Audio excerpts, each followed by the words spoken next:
Yo, what's up? I'm gonna today explain the lore of Evangelion and stuff. So I hope you all stay to the end and watch the video. Wait, wait. I will smoke and talk. So yeah, let's begin with our once again. I will show this look. It's not script. I talk with my own thoughts. I don't read scripts. I don't wanna sound fake. I'm honest about anything with y'all. Lie is a horrible sin. I might have got bullied for saying the truth on TikTok, but I won't stop saying the truth because I don't want to be someone else. That's not me. I've been someone else. It's not great, and I want to be myself. So let's explain how the Evangelion world started. Look, life started on the world of Evangelion by the ancient beings. The ancient beings create two type of moons. The black moon, which has Lilith, the human, like the human race and animals and stuff, and that all that, and the white moon, which has the angels. You all get me? For every planet, there is supposed to happen one thing, that only one moon spawns in that planet, in the universe. But on Earth, there was like two moons, one black moon, one white moon, and that made that the world is destined to end because the angels gonna fight the humans gonna fight the angels, and all that stuff. But the humans developed before the angels. First of all, there is something that happened: the first impact. When both the moons collided, it created the first impact, which was the reason there is life on Earth in the Evangelion world, And after that all happened, how can you say it? Like I explained this first part, but I think there is another part. Don't want to explain the impacts, how they happen and stuff. I'll explain it later, to be exact. Ah yes, this is the subject. So how the impact happen? The impacts, my guy, happens when an angel and a human touch each other. When they touch, an impact happen. That's the point of why impacts happen. The impact is like a collision that makes a big explosion and stuff, and it creates the impact. So yeah, the third impact happened around the 2000s in Evangelion world because the scientists and the how I forgot the name. Nerve, not nerve. I mean Seeley. Yes, Seeley are the ones that wanted to test the angels and stuff.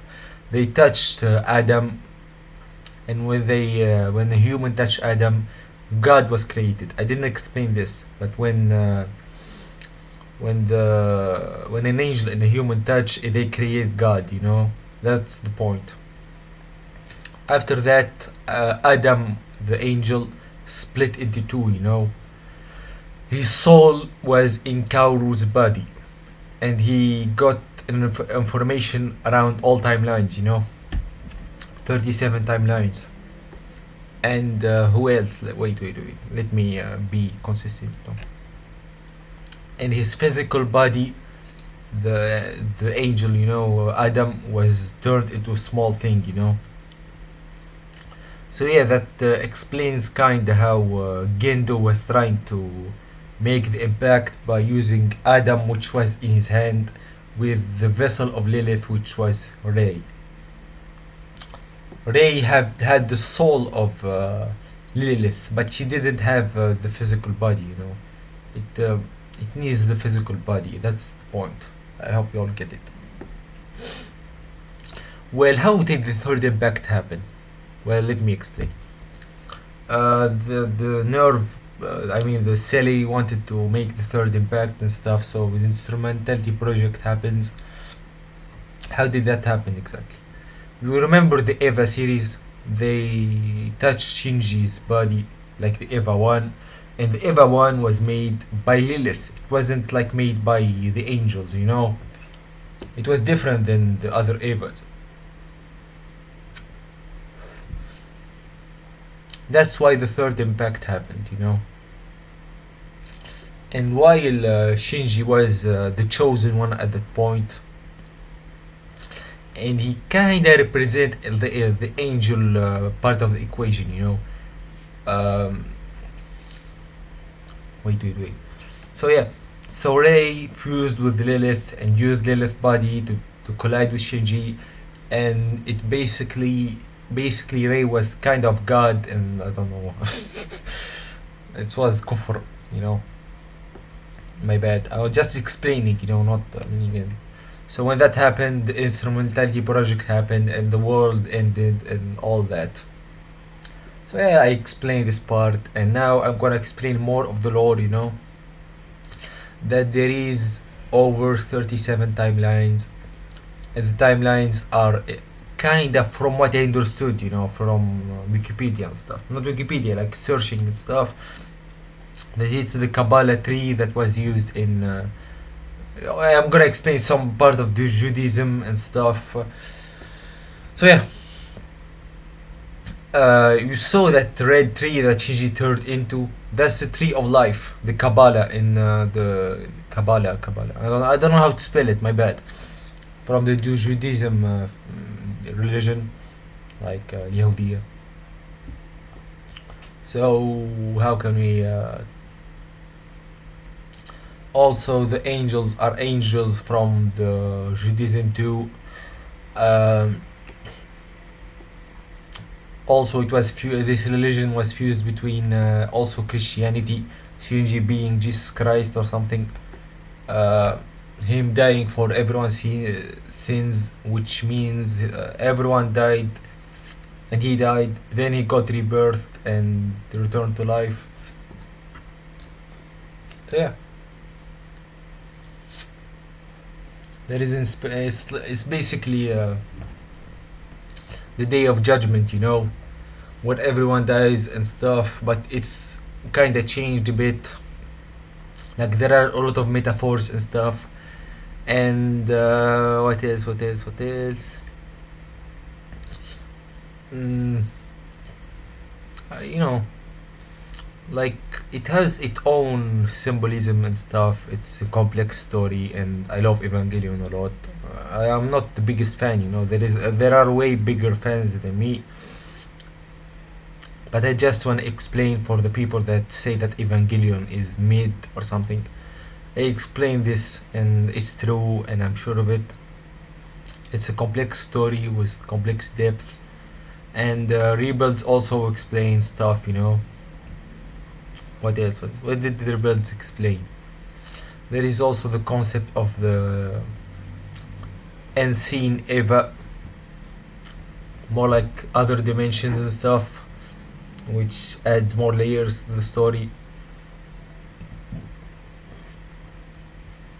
So yeah, now we go to the other point, which is what let me remember. Yeah, Rei and Asuka. I won't make it long like Shinji. I will explain just what it means. If we look at Rei, she has an identity crisis. She is uh, someone that has no identity. She was depressed and stuff, so she let Gendo use her. She was never. What the hell is this? Yeah. So she lets Gendo use her the way he wants, and her development is when Shinji treated her right and stuff and made her feel like a good, like Shinji treated her nicely without anything in return. That's why she gave him the choice to do whatever he wants. And I believe Rei and Shinji are a better relationship than Asuka and Shinji. That's my opinion. If Rei wasn't Shinji's mom, it would have been a better relationship, like more interesting, you know. But Asuka isn't a good love interest for me. Like, let's talk about Asuka. I won't be biased or express my hate on the character. I'll just explain it. Asuka is like Shinji, you know. She lost her mother. Her dad was a jerk, but she didn't act like the same way that Shinji did. Shinji did whatever they asked him, so he get approval. Asuka learned a different lesson. She gonna be the best at everything. See herself as better than everyone to prove that she is better. She believes that she has a goal to be the best and stuff. More like she is like Eren Yeager a bit, you know. But she got destroyed and humbled so badly. So yeah, she was a narcissist, I guess.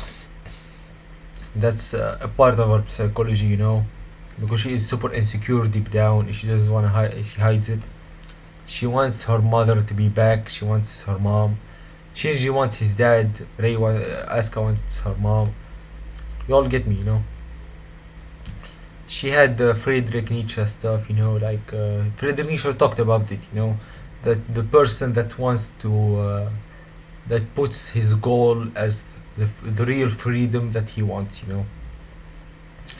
Like if we look at Ray too, like I will make it a bit complex, you know. I hope you all understand. Ray went from total nihilism into kind of you all know what I mean, like finding your own goal and stuff.